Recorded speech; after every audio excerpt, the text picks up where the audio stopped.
There we go.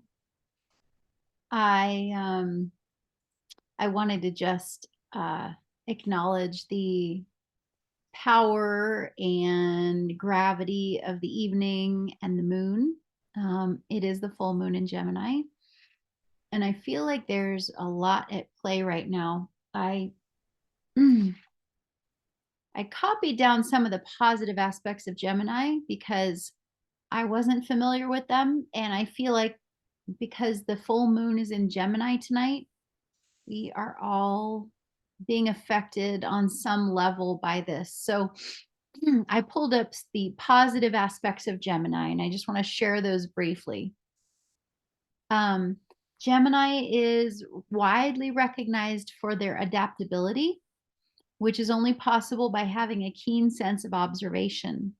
Geminis pick up on body language and moods of others more effectively than most people. And because it's the Gemini full moon in the sun sign of Sagittarius, I feel like we're pulled between those two poles. And this is just one aspect of Gemini, but the astrological reading that I listened to shared that this is the end of a 13-year cycle. So, whatever was going on and initiated 13 years ago, we are basically being asked to really look at now so that we are able to deal more effectively, perhaps, with what's going on around us. And if that's, something that's coming up from past history or something that we're needing to deal with right now, it's all going to be relevant. So, whatever was started 13 years ago, the idea is that we might have a tendency to be white knuckling a process in our lives. And this is the time to really just let go of what's not working and allow the new energy to move forward. So, other aspects of Gemini, Geminis possess minds that are constantly racing from thought to thought. So, Geminis have a reputation as having a lot of indecision. Some people may be afraid of facing the world alone, but not Gemini. So they like to work alone. They have a strong sense of independence. And if any of these things fly in the face of our existing sun sign, right? So I'm Scorpio. Kristen, what sign are you under the sun? Sagittarius. Oh, okay. Yes, right. So probably has you crawling out of your skin because it's the opposite end of the spectrum. So if you identify with any of the things that are the opposite of what's going on here, it's just sending us into even more of a spin as far as what it is that we're doing. Geminis are interested in a wide range of topics, and while they try to juggle everything, having too much on their plate can cause a lot of anxiety.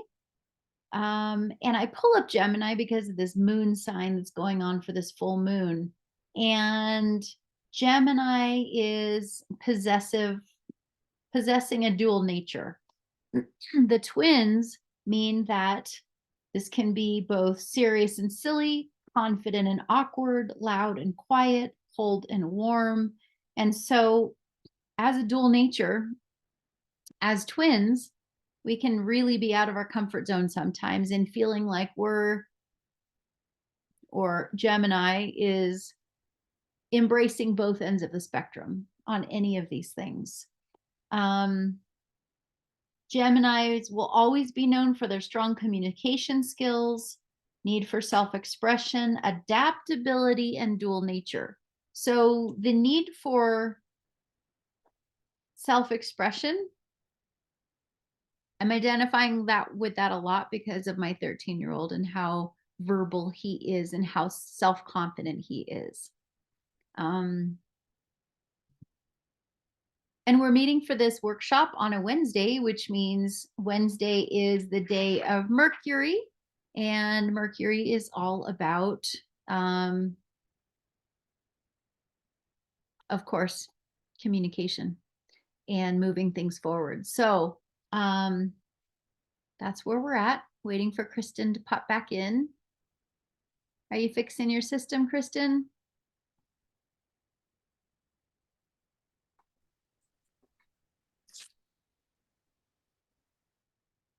Can you hear me? I can hear you. I'm sorry, my phone cut out. Well, there are a ton of planets in retrograde right now, so I'm not all that surprised. So I know we wanted to work on more of the subtle energies that are behind addiction tonight, but I feel like it would be really great to do a little grounding light meditation. So, are you at a place where you can hear me?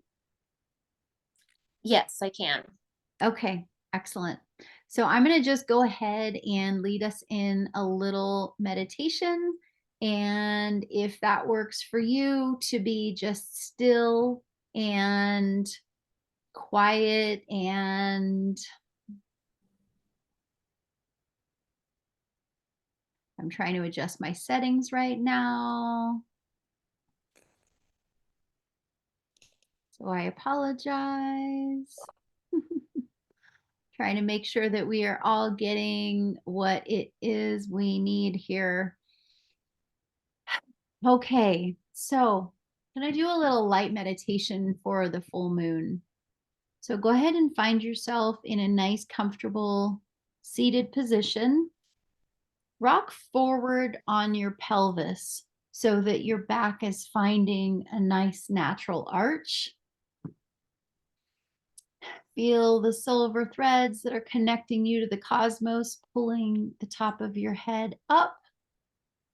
And as you breathe out, feel your shoulders settling away from your ears. And just start extending your breath so that you're breathing in on maybe a 5 or 6 count. If you can hold it at the top for 2 or 3, that's great. And then on the out breath, see if you can do 6 or 7 count. I know if we've been in any kind of anxiety, racing around, traffic, rushed feelings, our breath can be more shallow. And that actually causes more anxiety for us. So stretch your breath out as long as you can. And as you stretch your breath, I want you to envision your image of the divine healer, whether this is an image of the Buddha or Jesus Christ or another sentient being, another ascended master, just whatever form that takes for you. I want you to see that being standing right in front of where you are.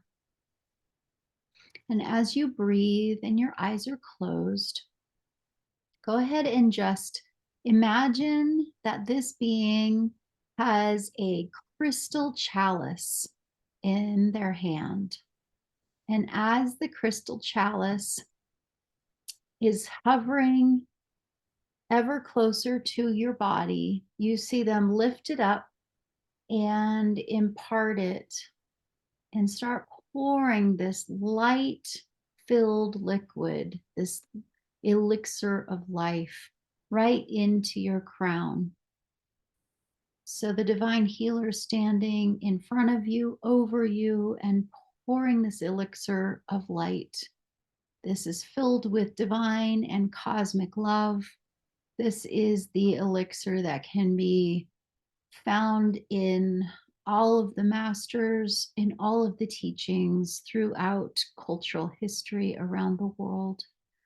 And as this healer pours this elixir into your crown, you start seeing every single cell of your body light up with love and healing presence.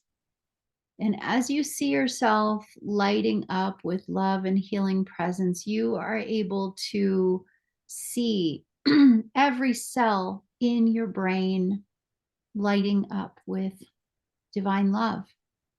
And it's an activation. And so this is really potent on the full moon because this activation energy is so encompassing. And so you see your brain cells lighting up. You see this elixir circulating throughout your whole cranium, circling your eyes, your sinuses, your throat, around your ears, down your brain stem. You see it lighting up your throat chakra and your neck. You see it lighting up all of the circulatory system, the communication system, all of your vocal cords are lit up. Your collarbones, your shoulders, your upper arms, your elbows, your lower arms, all of the connective tissues and bones in your wrists, your hands, even down to your fingertips and fingernails. Then you see the elixir lighting up your chest, all of your respiratory system, all of the spaces between your ribs, your breasts, your back, your upper back, middle back, lower back, all the bones, all the soft tissues are now illuminated by this divine elixir.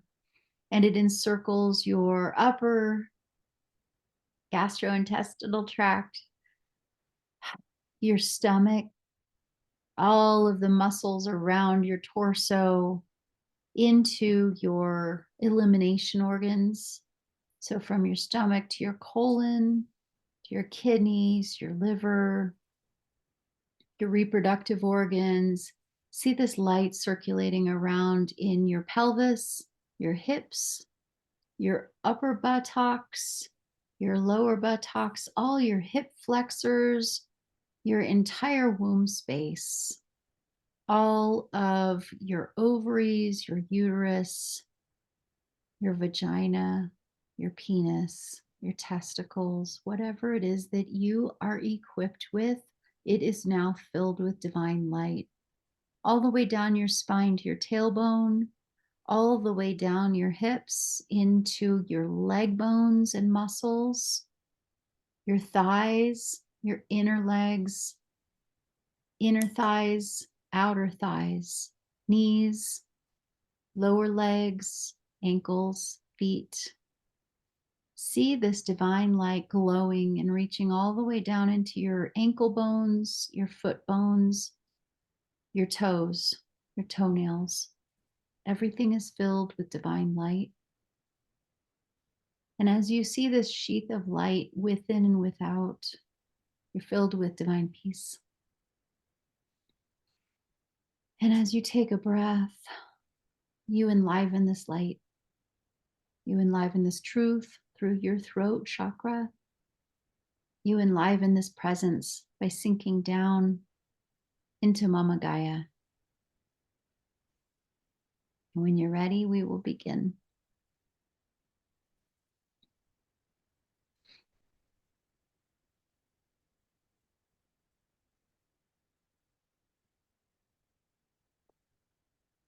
All right. So we're here to talk about the human condition. Cycles of guilt and shame that are wrapped up in our overuse of substances. This holiday is a wonderful reminder of just how out of balance we can get. It tends to trigger a lot of big feelings, big emotions. And if we can help ourselves naturally by redirecting our emotions, we can prevent our negative or addictive emotions from becoming thoughts and becoming things. So, with that, I am Linnell Garfield, the wellness scientist. I'm just introducing myself because we might have other people watching later. Who knows? I've been on a wellness path for quite a while as an athlete and a mama and a yogi. And I'm excited to be here tonight and just share some of what I've been learning and we've been learning together and what we know to be true. And we have lost Kristen. So I want to share some of the precepts from This Naked Mind, which is a book that I discovered this year. And it's been very helpful for me and my family specifically in addressing some of the blinders that alcohol and the overuse of alcohol at this time of year has caused for myself and my immediate family. Kristen, can you hear me? I can hear you. I can't see you. And I can't see you, so that's really interesting. I wanted to just share quickly a conversation that I've been having in my family with the effects of alcohol and how it's been impacting us. But Kristen, if you're still on, even though we can't see you, I'd love to have you introduce yourself. There you are. Yes, I'm still on. Hello, my name is Kristen.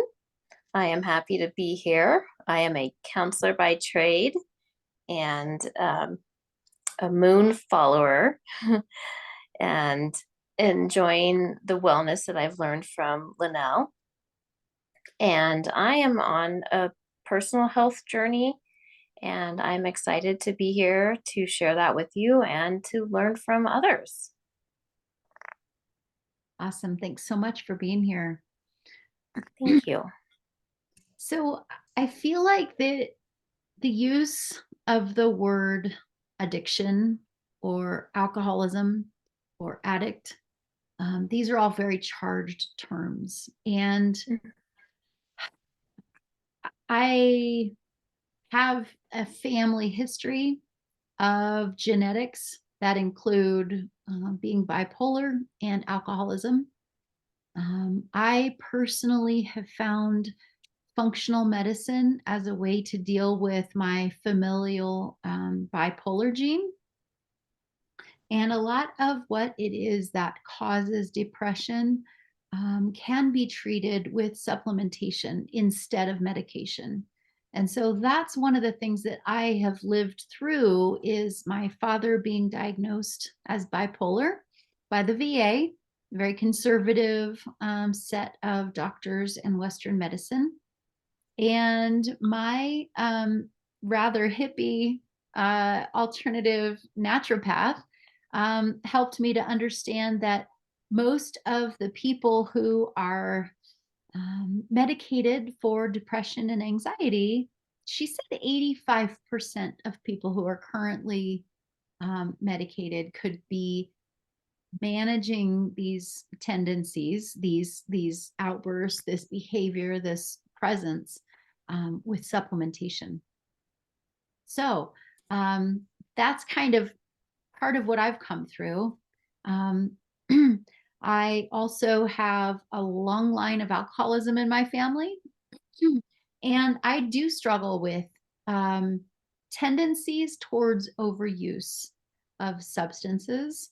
So this has been something that's been very real for me and my partner throughout the holiday season. So um, I think that this is a really great conversation, and I'm very interested in opening up um, more of a community connection around it because I think there's a lot of things that we can do um, for ourselves and for our families that are more natural in their healing process. So, Kristen, do you want to share any more about that? I do, and I have some familial some family history as well with bipolar and substance use. And I think that it's something that's hard for people to talk about and to figure out what to do. And I like that there are other ways to help ourselves in managing our emotions, and when we feel the need to, take something which might not be natural or is natural, and what do we choose, and how do we go about that, and accept ourselves and be honest with the people in our lives too. And from my experience, there are many ways to do that in a natural way and an honest way that are helpful. Absolutely. So this is Tigger. Hi, Tigger. He's my littlest guy. And he really wanted to join us tonight. So we'll see if he's going to be patient enough to be part of the conversation. So I think that, I was having a conversation with my partner earlier, and we were talking about the idea of overuse of substances.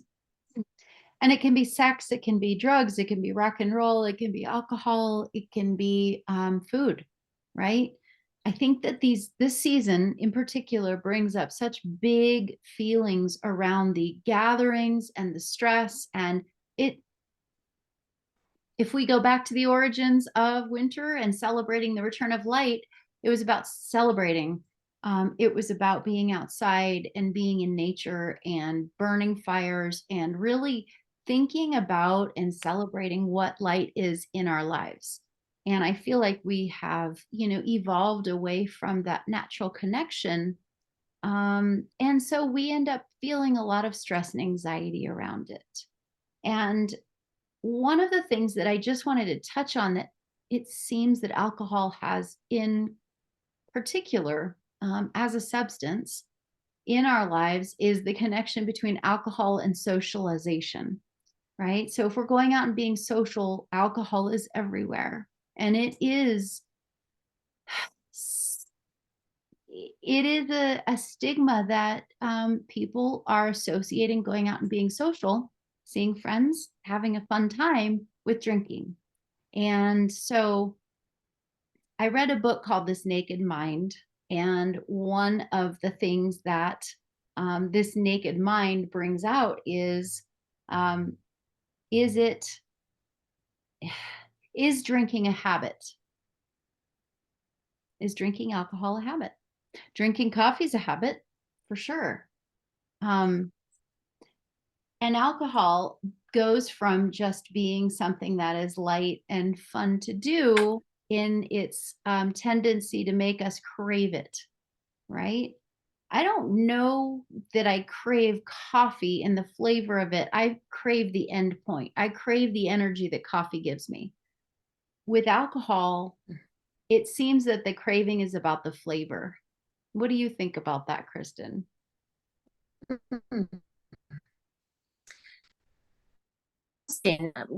Because I feel with my alcohol craving, it's about the end, the outcome. Mm, okay. I mean, I do Okay. like the flavor, but Right. it's Right. it's about what does it do to me, just like I think the other things like you mentioned, Mm-hmm. whether it's coffee or food or exercise or shopping, it's what is that overall feeling that it brings about. Mm-hmm. It's interesting. One of the analogies I heard on the book was that, how many baseball games or football games have you gone to where, there's shitty beer being served, but everybody around you has a drink in their hand.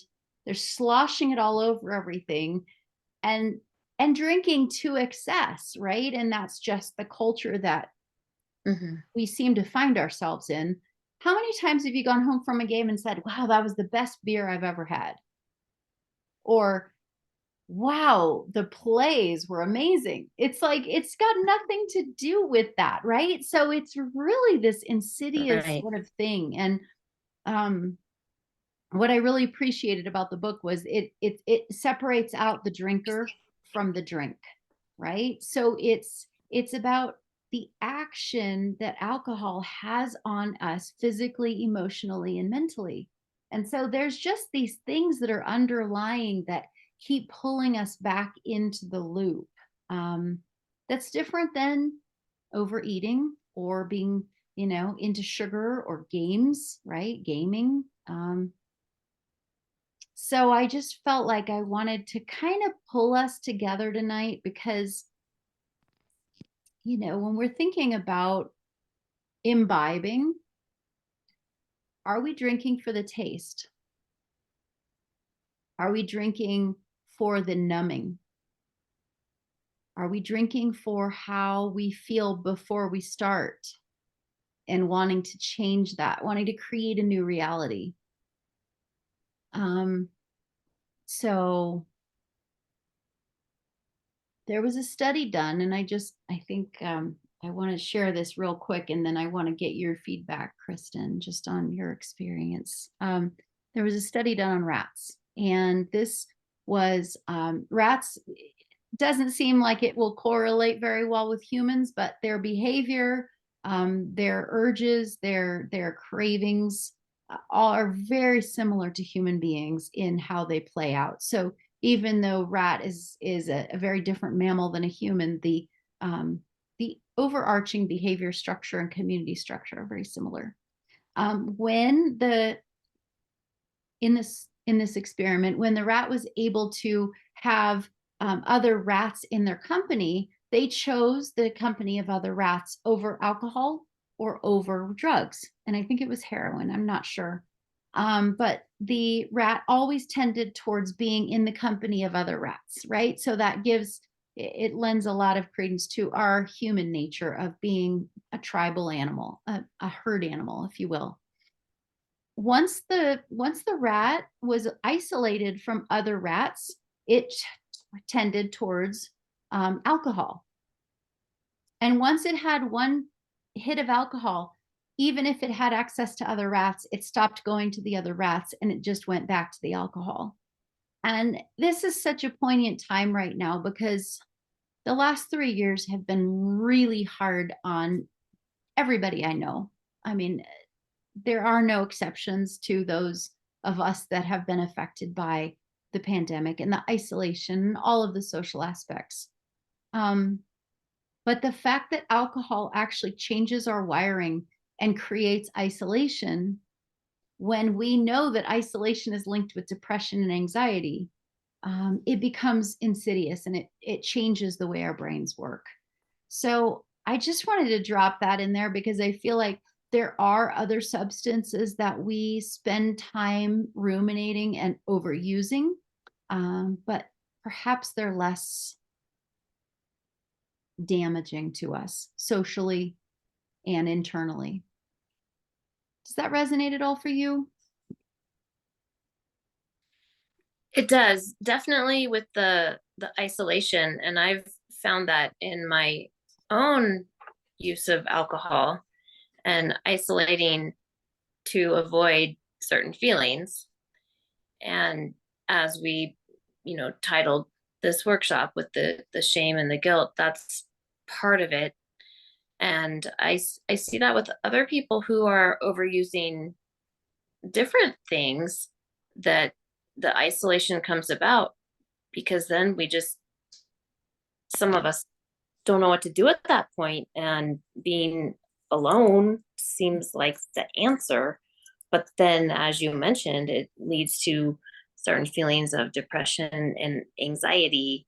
And so it's about coming back to being in our tribe and not isolating. Right. Exactly.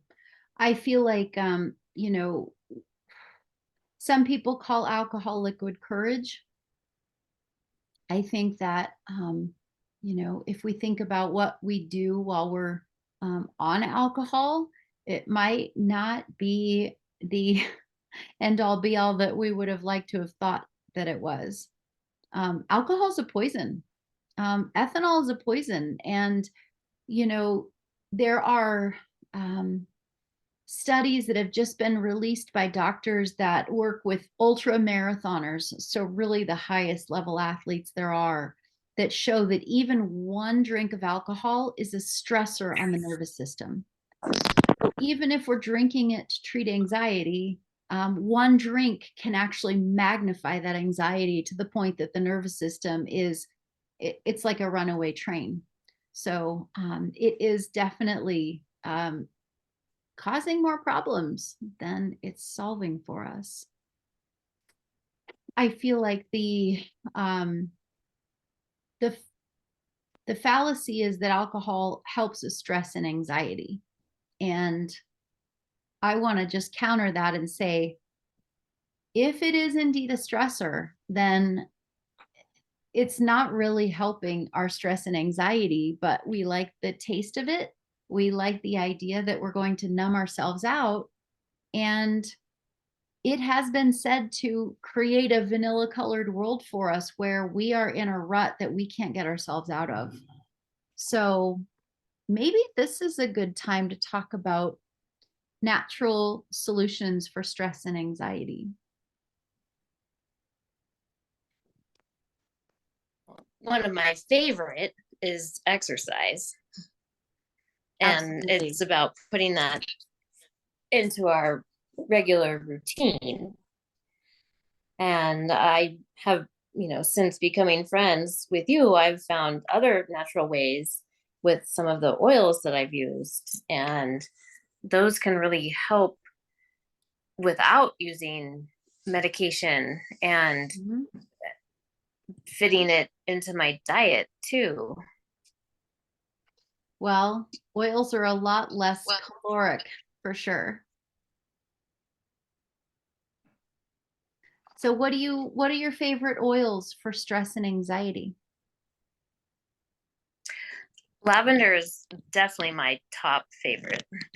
Not only do I use it for relaxation, but also for sleep. One of my other favorites is citrus. It just uplifts me right Citrus away. bliss? I like citrus bliss, Mhm. yes, and lemon. Mhm. Lemon's a daily body balance for me. I also enjoy using the peppermint to give me another pick me up when I'm feeling tired or not motivated. It just helps me wake up in a Mhm. sense and kind of refocus. You know, there's a blend that I found that I put together and make rollerball bottles out of on the regular, and I call it liquid Xanax. I've heard it called Mm-hmm. liquid calm. It's basically equal parts serenity and balance in a rollerball bottle, and the two together are just amazing. So I always roll it on my pulse points and then rub my hands together. I'll put it on my brainstem right at the back of my neck. And I always do the aromatic. So smelling Mm-hmm. out of the hands or off the wrists, 3 big deep breaths, and just taking those lungs full in really helps to turn things around. I feel like, whether you're focused on politics or whether you've got, just stress with your job, we all find that this modern society is stressful. Our times are stressful. And the pandemic, I think, made it worse because of all the isolation and the mistrust. So, any little thing we can do to get ourselves back into balance is going to be very helpful. The other thing I like one of the things that I like for stress is Calmer. This is one of the kiddos blends, and this is the one that is the restful blend, and it is a pettit grain base with lavender in it. It's also got a little bit of Roman chamomile and um, let's see. I don't have my reading glasses on. it's a great blend to soothe the brain and calm the brain down. So my kiddo goes to school. He's in middle school. He has some attention challenges, and he's also very energetic. And so each morning, instead of giving him ADHD meds, we put Thinker on him or In Tune. Those are the focus blends. One is Thinkers for kiddos and In Tune is for adults. And we put Calmer on with that so that he is able to focus in class and able to kind of hold himself together when he'd rather be out running around. So, one of the other things that I feel like we are faced with if we are going through a recovery process or getting ourselves into a new mind and heart space and taking empowered steps towards the life that we want to live, we might be facing loneliness and boredom. And that's something that isolation can bring. And especially if we've been in a rut for a long time where we have stopped going out to seek out company of friends, um, it's about rebuilding your life. And it means we need to get over the loneliness so that we can start being social again. Um, some of the things that I feel like can be the hardest is creating new habits and creating new passions that look like something besides drinking. So, you know, these things that we want to lean into can look like joy and happiness. And one of my favorite ways of challenging myself on a regular basis, because it changes all the time, is making a joy list. So it's basically taking, a full piece of paper and numbering 1 through 20, and then splitting it in half and numbering another 1 through 20 on the other side. And the first 1 through 20 is all of the things that bring you joy or anything that brings you joy that doesn't cost anything at all. Could be going for a walk. It could be curling up under, a shade tree. It could be grabbing a sun ray in a window and just taking a little nap in the sun with your kitty. It could be anything.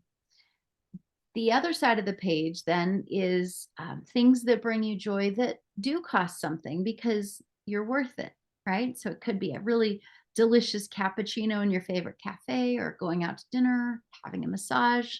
Um, so I love, kind of reframing and challenging myself to come up with updated versions of what brings me joy and happiness inside that don't have anything to do with alcohol and overuse, right?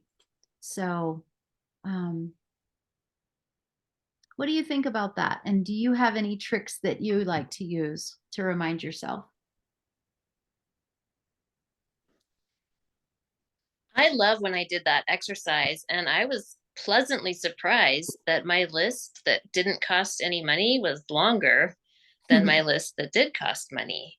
Awesome. And like you said, whether it's napping with your kitty, or for me, it was writing a poem or cooking something fun, taking a walk. And most of it, my list was focused around the relaxation piece. Hmm. And then the side of the list that did cost money was still enjoyable.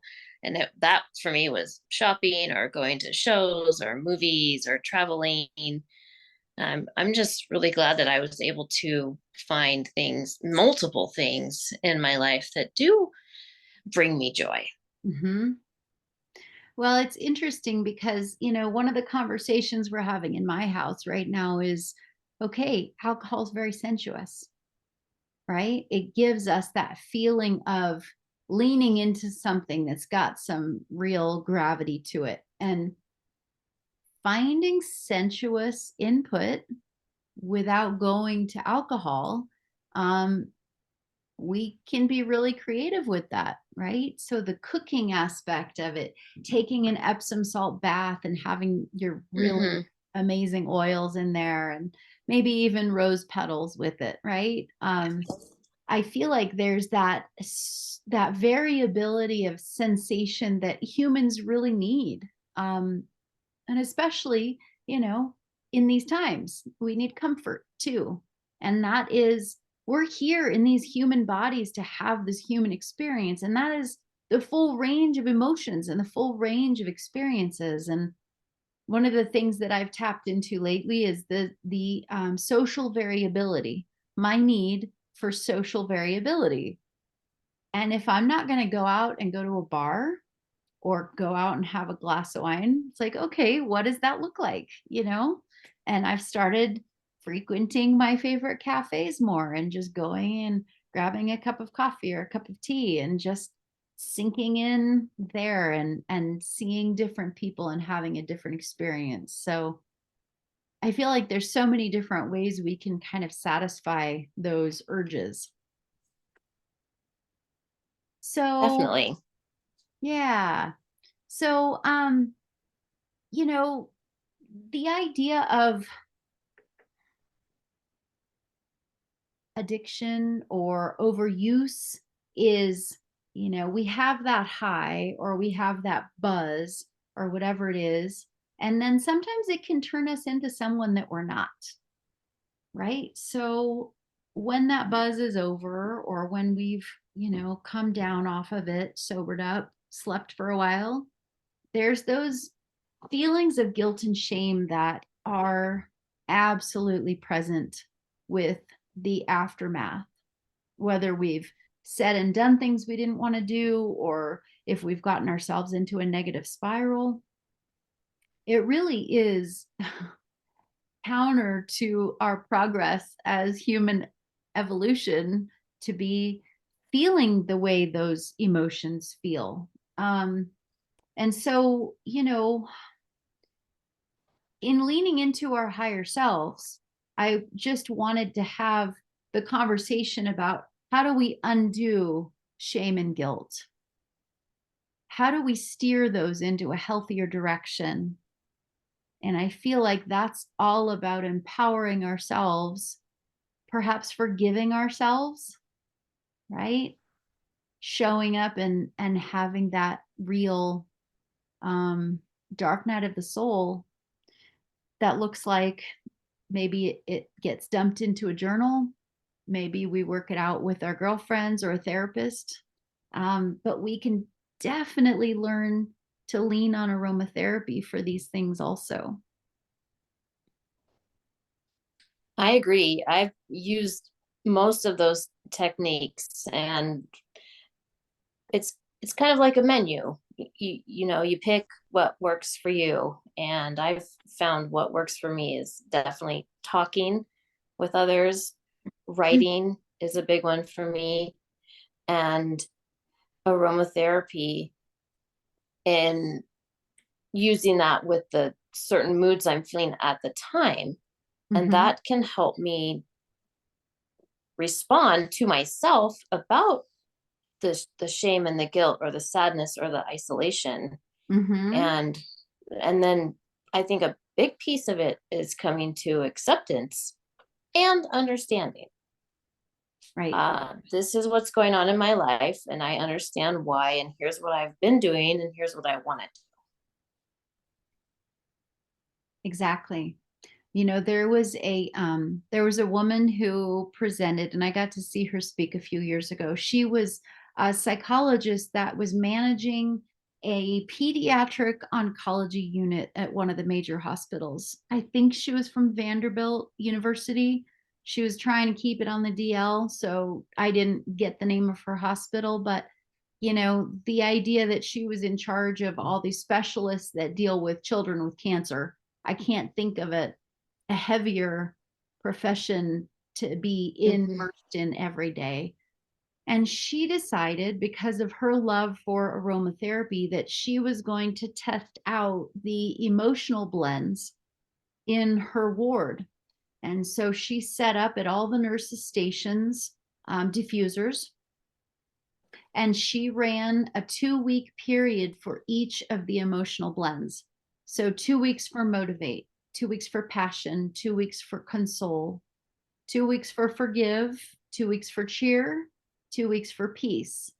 And she actually asked her staff to do surveys before and after each of the oils so that she would spend 2 weeks on just one aroma, one of the blends at all of the stations, and then have them check in on, job satisfaction and how they were feeling and all of the sort of social aspects.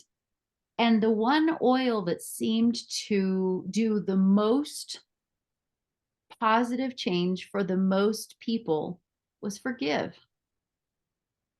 And Mhm. when I was hearing her talk about that, I mean, working in a job where you're losing patients daily, you're needing to walk these young humans through one of the most difficult things in their young lives.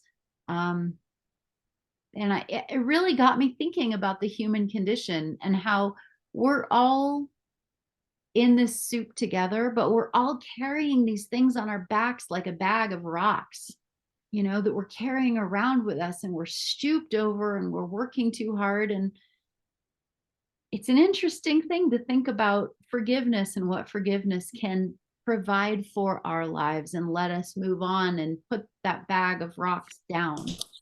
Um, so, for these feelings of shame and guilt, the two oils that come up for me the most frequently are the Forgive blend and the Console blend. So I just wanted to read out of the my Essential Emotions book what it is about forgive. And I know this is probably pretty intuitive, but this blend was formulated to assist those of us who desire to forgive. It is well understood that forgiving others actually sets one free. This blend is especially helpful when individuals feel cynical or begin to expect the worst from other people. Instead of looking for the good in others, they may view them in a negative light. They may also have a tendency to feel justified in blaming others for their own personal situations or misfortunes. Forgive teaches that everyone is learning and growing together. Mistakes and offenses often happen, but should be met with kindness and forgiveness. So, if we can put down that bag of rocks, who knows what we can create, right? Right. So, it's an interesting thing when we're thinking about moving to the next thing, right? Because when we think about Maslow's law, right, of the human experience, survival is at the bottom. And then it's more social, right? So survival, right? So that's eating and breathing. Then there's safety. And if we're not feeling safe, then we can't sleep. We can't, come out of our lizard brain. Um, and it's hard to go to the next level where we start feeling like we have friendships and, others around us that we can trust. And so then, the idea of being in a relationship with others and being able to be vulnerable and open ourselves. Um, and once we're able to feel like we can trust ourselves enough to open to another, then of course we get to the top of the pyramid, which is self-actualization. And that's where we're able to really live in a life of service and do what's best for the greater common good. And if we're not out of survival mode and out of, feeling unsafe, there's no way we're going to work on those higher aspects. So I just wanted to bring that back into perspective because when I think about survival, that's a really dark place to be. And yes, we're surviving, but it's very guttural. So, what is it that we can do to move ourselves out of that space? I think it comes with not being isolated, with connecting to people in our community. Mm-hmm. And as you said, recognizing forgiveness and acceptance and hope. And there's an oil for hope. There is an oil for hope. It's a wonderful oil. Have you tried this one? I have. They reformulated it. So there's more cedar wood in it now. But this was originally formulated to distribute to victims of trafficking. Oh, And they formulated this so that if they, okay, so doTERRA has a charity arm and it's housed at the corporate offices. So all the overhead for this charity 501c3 is absorbed by the corporation, which is fantastic. It means all of our donations go right to the boots on the ground efforts. One of the nonprofits that doTERRA and the Healing Hands Foundation, which is what this charity arm is called, supports is Operation Underground Railroad. And this is an organization that is intent on finding and freeing and providing aftercare for trafficking victims around the world. And so working with, the Thai government or the federales in Colombia, I mean, it's far reaching. They set up stings, they free people, and they find safe homes and rehab. And so if they are in a city that they believe there's trafficking victims walking the streets, they will give them the Hope Blend. And there's a special label on those where when they open them out and read them, it says, "To get out of hell, call this number." And it's basically a hotline to free them.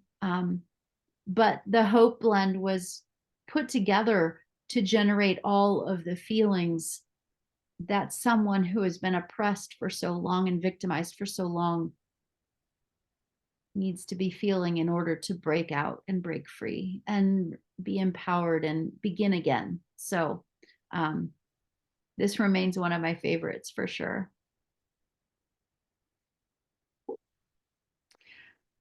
So, the dating, right? Relationships, human relations, intimate relationships. I feel like there are so many ways that addictive tendencies can get in the way of being in an intimate, open relationship. And I just want to speak to this for a second because I feel like this is something that I've been really struggling with lately. Is the communication and honesty, not just in speaking, but in receiving someone else's words, that alcohol completely fuzzes up, because it takes us into mistrust. It takes us into suspicion and that victim story that we can find ourselves in, continues to impact all those around us. So this is another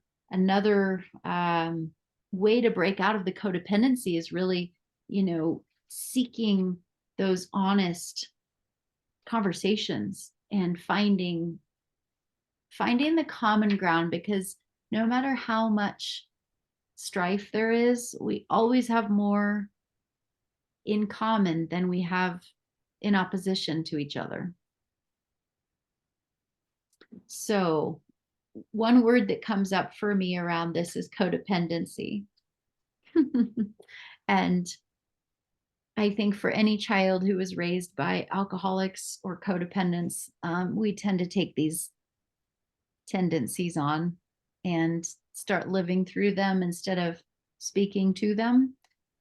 So interestingly, codependency has a long list of oils that can help overcome it. So I just want to read you this list. And it makes sense if we think about it on an energetic level and on a physical level. Melaleuca, clove, on guard, purify, oregano, ginger, jasmine, Terra Shield, the repellent blend, lemon, eucalyptus, citronella, align, and tamer.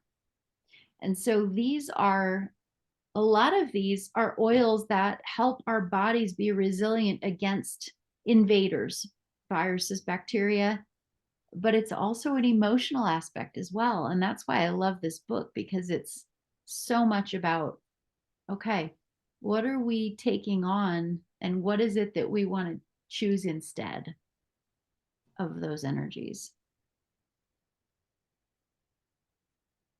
So in the, in the codependent realm, we can say a mantra. I can now trust the process of healing. I am now allowed and determined to do what is right for me. And then there's a visualization that goes with that, that is all about seeing chains of control release from the body and the mind. And imagine stepping into a place of peace and safety where clarity can be received. Listen to your breath. So I love how that takes me into nature and allows me to sit under a tree and just be supported as me.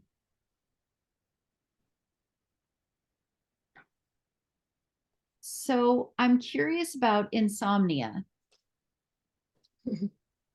I'm curious about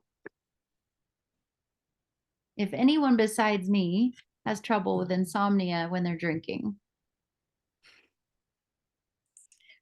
Well, for me, insomnia has been a lifelong venture, drinking or not drinking. And it's part of the not calming aspect and the thoughts going and going and going. Mm-hmm. And so I'm going to go back to lavender. I mean, that really Mm-hmm. has been my go to and my help. And then breathing and meditation and mantras while I breathe and meditate help with the sleeplessness. Mm-hmm. Um, and like I said, the lavender and the just, and then creating a ritual about it.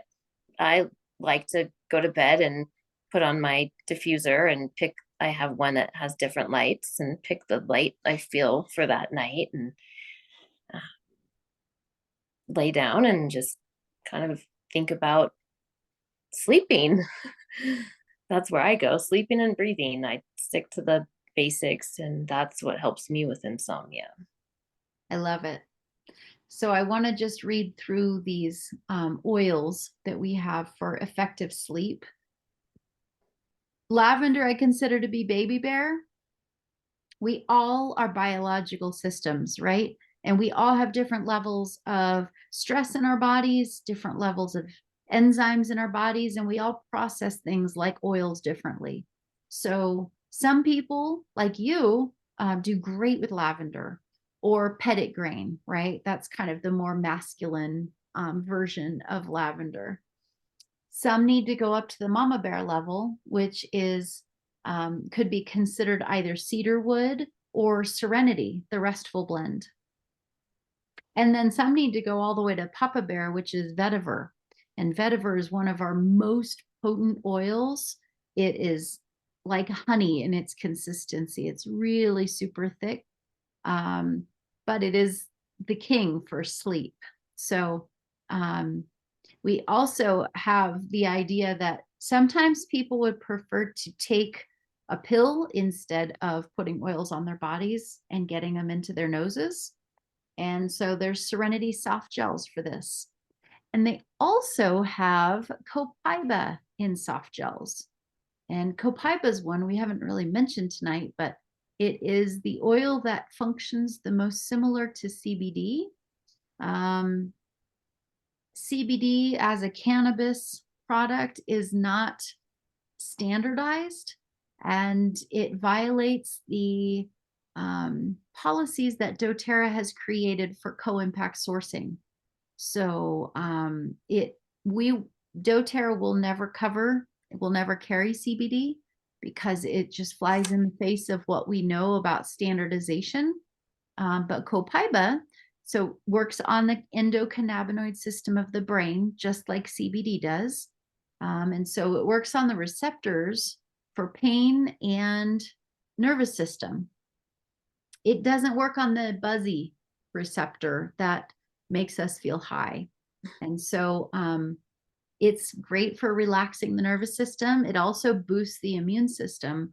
So I will tend to take copaiba under my tongue, a couple drops in the evening, and it just brings me down a few pegs. It allows the nervous system to calm, and it's great for just so many of the side effects like immune boosting. So that's something I take under the tongue. They've also put that into capsule form as well, just because some people want to take a pill instead of using oils.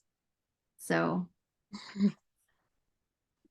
what else about guilt and shame? I feel like, um, when we think about emotions, we think about withdrawals, right? We think about missing something that we used to have. So, I did a little bit of um, searching for, what is it that's out there in literature that we know to be true with oils that can help sort of suspend the idea of withdrawal. So, grapefruit oil keeps showing up, which is really interesting because grapefruit is about positive self image. Um, and so it talks about putting a grapefruit oil into a diffuser to help calm and soothe withdrawal symptoms. The limonene that's in grapefruit actually regulates our dopamine levels and our serotonin function. So that's kind of cool. Lavender oil, interestingly, when we take it internally, it helps our brain to create more GABA, which of course is a neurotransmitter that helps us to feel good. And doTERRA did create the adaptive blend. I don't know if you play with that one much, but they created adaptive capsules that are said to be great for anxiety or depression.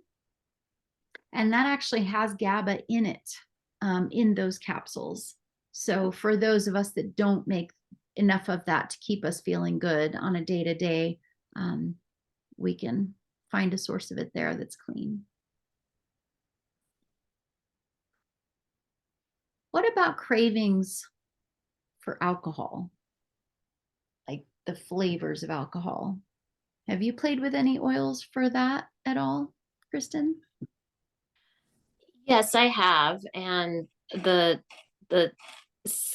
citrus bloom and the slim and sassy Mm, were helpful. nice. Again, I still find lemon Mm-hmm. kind of to be a go-to. Absolutely. We have Yeah. also juniper berry that is really fantastic. I love putting just a drop of juniper berry with one of the citruses into sparkling water. And it's just giving that brain, right? The taste, our tongues, right? Our receptors in our tongues, something to think about.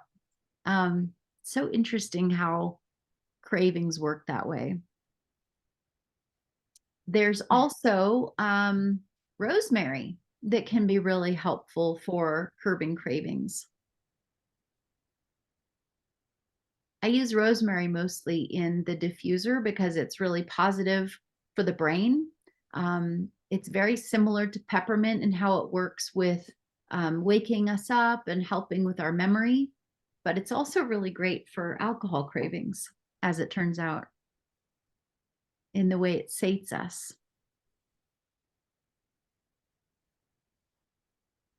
What about withdrawal? Now we're getting towards more of the physical sensations, right? Hmm. First on the list is something that you've talked about that's very calming. That's very calming. Mm-hmm. Lavender. Yes, lavender. Also grapefruit, orange, sandalwood, and marjoram. Um, Anxiety. There's so many that we can use for anxiety. Like you mentioned, the copaiba Hmm. is a very good one for that.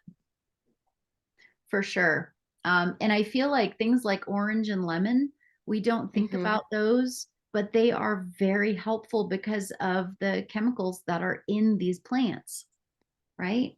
So the thing about the citruses, and I just need to say it here to remind everybody, um, if we put them on our skin and we go hiking or go out in the sun, we will get a sunburn.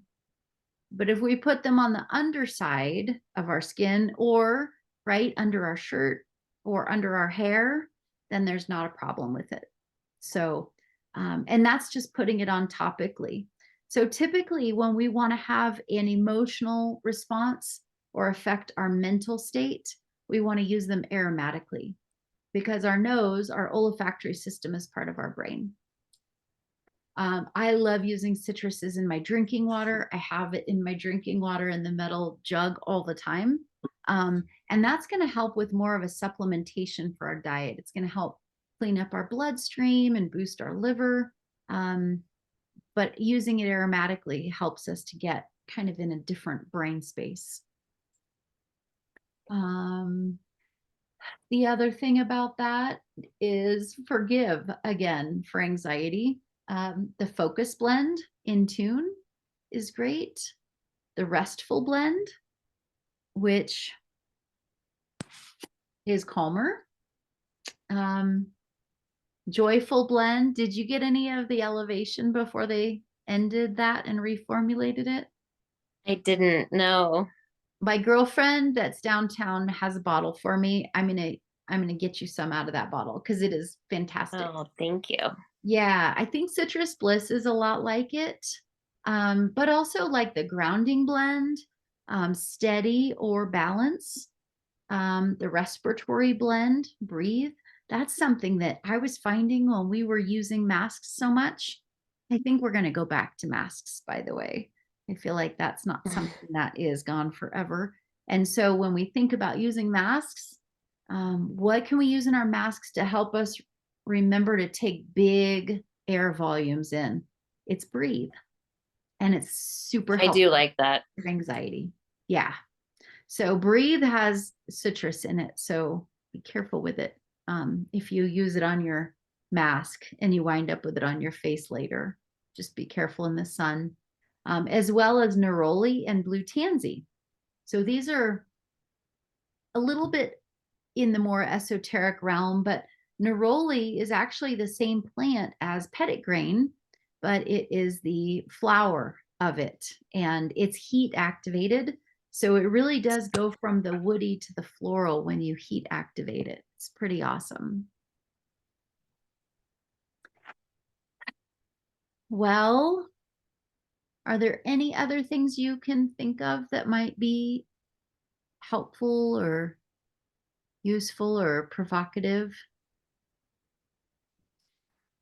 I would just like to add a reminder to include balance, not just the oil, but the balance of different oils that work for our needs. And we're all different. And So it's a true. matter of it's like a recipe, figuring out what our ingredients are that work for us. Super. I think, a balanced diet is so incredibly important. And that means, getting enough protein in, getting enough water in, right? So that our bodies and our brains can function at our optimal level and getting enough sleep. So important. Definitely. So I am wanting to share a little closing prayer, if that would be appropriate for this full moon tonight. Yes. So my friend Taylor sent this to me and it's wonderful. It's full moon purification prayer. So go ahead and close your eyes and I'll just read this and then we can close. I release the unforgivable, the fear that holds me back from accomplishing my goals. The emotional pain I carry every day prevents my heart from feeling loved. The karma and trauma I have from past lifetimes. all resentments and negative thoughts I hold towards others and myself. The sabotaging beliefs and blockages prevent the divine connection with my higher self. With the passing of this powerful, energetic full moon, my life is renewed. I am purified. I am free from stagnation. I can love unconditionally. I am grateful for this new day, this new phase, this new season. Aho.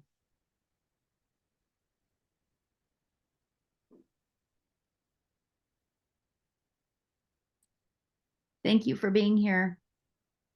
Oh, Thank you. one of the things I wanted to do before we sign off is sharing resources. So the book that I listened to on alcohol is called This Naked Mind. It's available on Audible. I found it so incredibly illuminating. I wanted to make sure to share that here. Is there anything that you wanted to share as far as just tools that have helped you on your path?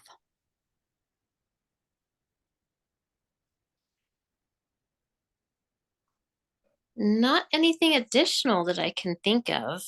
Okay. I would just add, kind of as a general statement, the willingness and openness that it takes to heal ourselves. Awesome. I believe in you. Thank you. All right. Well, thank you so much. I really appreciate you being here, and I will talk to you soon. Okay, thank you.